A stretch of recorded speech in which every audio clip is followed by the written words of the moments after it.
Assalamualaikum warahmatullahi wabarakatuh. Selamat pagi, anak-anakku. Bagaimana kabar kalian? Saya harapkan untuk kalian senantiasa menjaga kebersihan, menjaga kesehatan, dan selalu setiap saat, setiap waktu untuk selalu menerapkan atau mematuhi protokol kesehatan karena akhir-akhir ini memang COVID-19 kasusnya semakin meningkat, ya kan? Kabupaten Nganjuk bahkan di seluruh Jawa Timur banyak yang zona merah, kan? Agenda KBM kita yang pada jadwalnya rencananya untuk Januari itu adalah tatap muka, tapi karena kondisi sedemikian sehingga untuk KBM kita kembali kita melaksanakan adalah KBM secara daring. Akan tetapi tidak saya kira bukan menjadi halangan bagi kita untuk terus belajar, ya kan? Jadi dengan adanya pandemi ini saya harapkan untuk kalian bukan menjadi halangan untuk tidak belajar, itu harapan saya. Kemudian untuk pertemuan kita pada hari ini, kita minggu kemarin kalian sudah diberi tugas untuk meresum, merangkum materi mengenai pendudukan Jepang di Indonesia. Untuk pertemuan kita hari ini kita akan membahas apa yang sudah kalian kerjakan di minggu lalu. Untuk materi kita minggu ini kita akan mempelajari kedatangan Jepang di Indonesia saja. Untuk organisasi pergerakan kita akan pelajari di pertemuan kita minggu depan. Jadi untuk pertemuan kita hari ini kita akan mempelajari bagaimana kedatangan Jepang di Indonesia.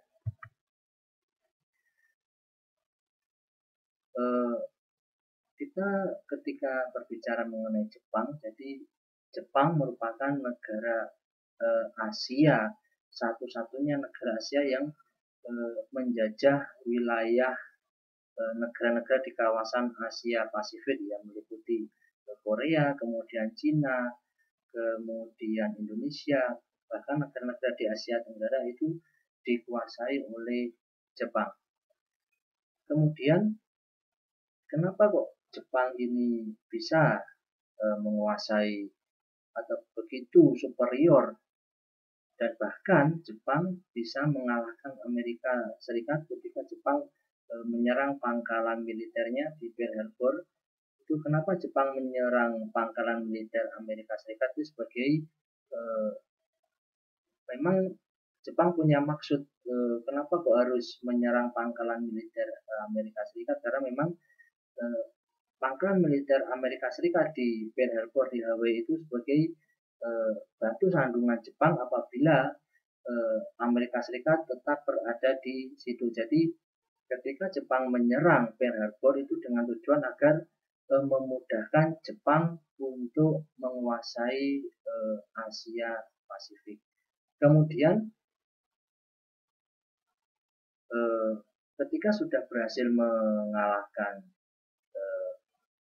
menghancurkan pangkalan militer Amerika Serikat di Pearl Harbor tersebut, kemudian dengan demikian langkah Jepang akan semakin mudah ketika berkuasa di kawasan Asia Pasifik. Itu buktinya adalah ketika Jepang mendarat pertama kali di Indonesia itu pada tanggal 11 Januari 1942, itu tepatnya di Tarakan, Kalimantan Timur. Jadi kalau pada dulu Tarakan itu masih ikut Kalimantan Timur, tapi kalau sekarang Tarakan sudah ikut pemekaran provinsi pemekaran wilayah menjadi Tarakan Kalimantan Utara.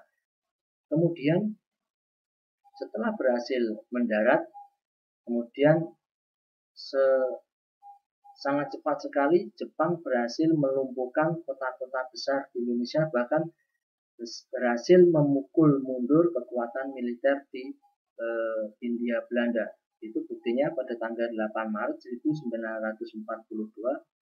Belanda terpaksa menyerah kepada Jepang melalui perjanjian Kalijati itu di Subang, Jawa Barat. Jadi hanya berselang 2 bulan saja setelah pendaratannya di Indonesia, Jepang berhasil memukul mundur, bahkan sampai membuat Belanda menyerah kepada Jepang. Itu betapa luar biasanya militer Jepang pada waktu itu. Kemudian ketika Jepang datang ke Indonesia, kenapa para tokoh seperti Insinyur Soekarno, kemudian tokoh-tokoh senior itu justru mendukung kedatangan Jepang? Karena memang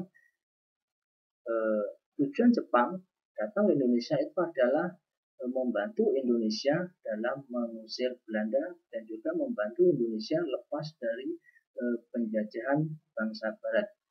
Kemudian juga ditambah lagi propaganda janji Jepang, itu adalah melalui gerakan 3A yang isinya adalah Jepang Cahaya Asia, Jepang Pelindung Asia, dan Jepang Pemimpin Asia. Itu adalah propaganda Jepang yang kemudian berhasil mempengaruhi tokoh-tokoh perjuangan Republik Indonesia, tokoh-tokoh nasional, tokoh-tokoh senior, yang kemudian mereka mendukung langkah Jepang tersebut. Jadi selain itu, tadi juga saya mengatakan bahwa Jepang membantu Indonesia untuk lepas dari belenggu penjajahan bangsa Barat. Itu adalah alasan kenapa kok tokoh-tokoh perjuangan RI, tokoh-tokoh senior itu mendukung kedatangan Jepang. Bahkan ketika Jepang datang ke Indonesia, itu disambut sangat luar biasa sekali.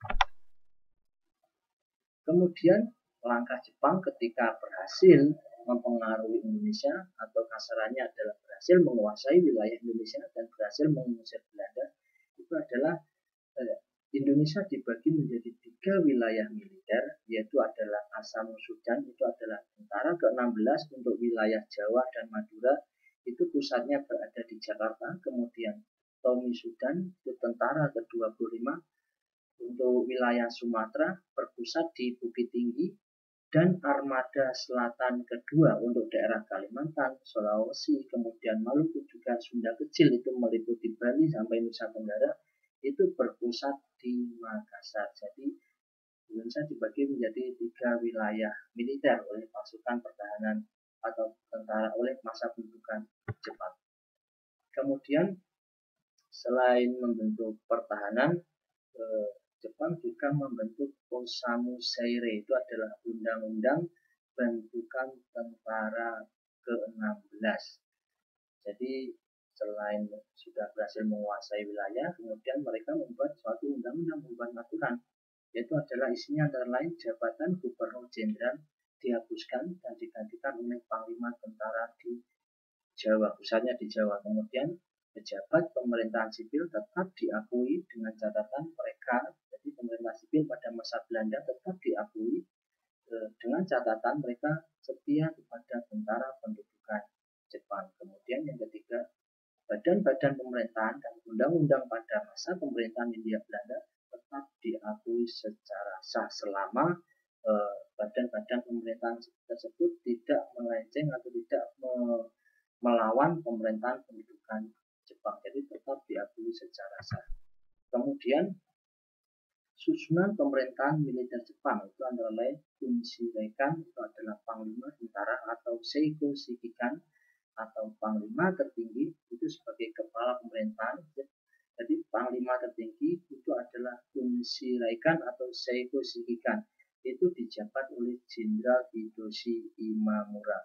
Kemudian selain Kun Shireikan adalah Kun Seikan, itu adalah kepala pemerintahan militer, dengan bawahannya meliputi Sumobu atau Departemen Dalam Negeri, kemudian Seibubu atau Departemen Keuangan, kemudian Sanfobu urusan perekonomian, kemudian Kotsubu Departemen Lalu Lintas, dan kemudian Shirubu itu adalah Departemen Kehakiman. Itu adalah susunan pemerintahan militer Jepang. Kemudian lanjutannya Bunseibu itu adalah semacam gubernur, itu meliputi wilayah Jawa Barat berpusat di Bandung, kemudian Jawa Tengah berpusat di Semarang, dan Jawa Timur berpusat di Surabaya. Jadi tidak terlalu banyak berubah, ya kan. wilayah-wilayah kota-kota besar tetap menjadi pusat pemerintahan, itu adalah Bandung, kemudian Semarang, dan juga Surabaya. Kemudian ditambah lagi adalah adanya dua daerah istimewa, yaitu atau Koji, itu adalah Koji Yogyakarta dan Koji Surakarta. Kemudian selain pemerintahan militer juga membentuk pemerintahan sipil, itu meliputi Shu atau Karisidenan, kemudian Si kota praja, Ken kabupaten, Gun kawedanan, kemudian Son kecamatan, dan Ku desa atau kelurahan. Itu kecuali Koji Yogyakarta dan Koji Surakarta, karena memang Koji tadi adalah daerah istimewa, jadi daerah yang diistimewakan itu adalah Yogyakarta dan Surakarta. Sementara di Jawa terbagi menjadi 17 Shu atau 17 Karisidenan. Kemudian pada tanggal 5 September tahun 1942, Jepang membentuk Chuo Sangi-in atau Dewan Pertimbangan Pusat dan Chuo Sangi-kai atau Dewan Pertimbangan Daerah. Itu kalau sekarang itu sama seperti DPR, DPR RI, DPR Pusat, dan DPRD itu sebagai Dewan. Jadi DPR RI atau DPR Pusat itu adalah Chuo Sangi-in, dan DPRD atau Dewan Perwakilan Daerah itu adalah Chuo Sangi-kai. Itu dibentuk oleh Jepang pada tanggal 5 September 1942. Untuk ketua Chuo Sangi-in itu adalah Insinyur Soekarno dan wakilnya adalah Buntaran Mangunsubrata. Jadi dengan dibentuknya Chuo Sangi-in atau Chuo Sangi-kai tadi itu adalah sekilas memang langkah Jepang itu adalah seakan-akan membantu Indonesia merdeka seakan-akan, tetapi sebenarnya itu hanya sandiwara Jepang guna mendapatkan simpati para tokoh-tokoh nasional untuk memuluskan langkah Jepang berkuasa di Indonesia. Jadi demikian pertemuan kita minggu ini. Jadi kita tadi mempelajari bagaimana pendudukan Jepang di Indonesia, bagaimana kedatangan Jepang di Indonesia, kemudian pemerintahan Jepang, apa yang dilakukan Jepang ketika berkuasa di Indonesia, kemudian bagaimana Jepang itu kok bisa mempengaruhi para tokoh-tokoh nasional Indonesia sehingga begitu mudahnya Jepang datang ke Indonesia, bahkan disambut, bahkan hanya dalam tempo 2 bulan saja Jepang berhasil mengusir Belanda yang sudah 300 tahun lebih berkuasa di Indonesia. Kemudian untuk pertemuan kita selanjutnya kita akan mempelajari yaitu adalah organisasi pada masa pendudukan Jepang, dan yang kedua adalah kita juga akan mempelajari perlawanan terhadap pendudukan Jepang. Itu akan kita pelajari minggu depan. Sekian dari saya, kurang lebihnya saya mohon maaf. Wassalamualaikum warahmatullahi wabarakatuh.